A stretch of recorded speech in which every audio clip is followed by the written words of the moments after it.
আজ তোমাদের কিছু পুরনো কথা বলি। বিয়ের পর থেকে আমি না সবসময় শাড়িই পরেছি।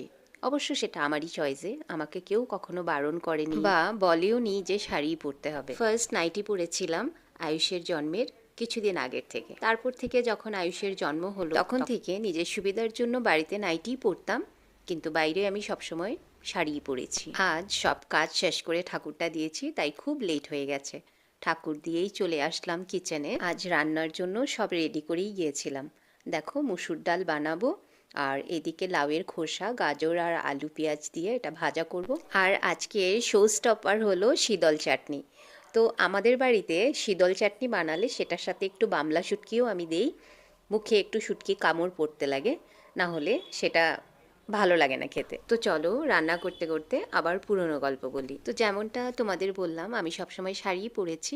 তো আমি ডিগবয় গেলেও শাড়িই পরতাম, কারণ মামা শ্বশুরের বাড়িটাও সামনেই ছিল, সেই জন্য। আয়ুষের জন্মের পরে যখন আমি মার বাড়িতে গিয়েছিলাম, তখন আমার ছোট বোনের একটা ড্রেস পরেছিলাম আমি, দেখার জন্য আমাকে কেমন দেখাচ্ছে।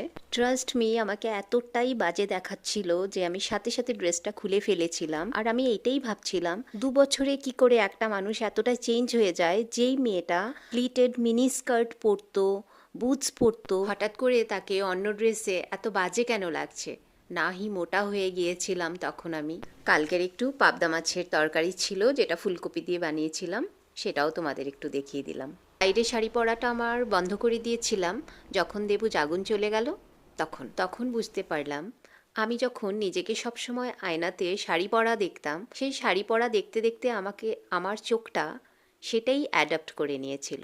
মানুষ হলো অভ্যাসের দাস, কিন্তু যখন থেকে আমি আবার অন্য ড্রেস পরতে শুরু করলাম, তখন থেকে আবার আমার নিজেকেই ভালোই লাগতো। সব ড্রেস পরি ঠিকই, কিন্তু এখনও আমার শাড়িই বেস্ট লাগে। সেদিন মামার বাড়িতে আমি আর আমার ননদ মিলে এই গল্পগুলোই করছিলাম, সেটাই মনে পড়লো, তোমাদের সাথে শেয়ার করলাম। সবাই ভালো থেকো, টাটা।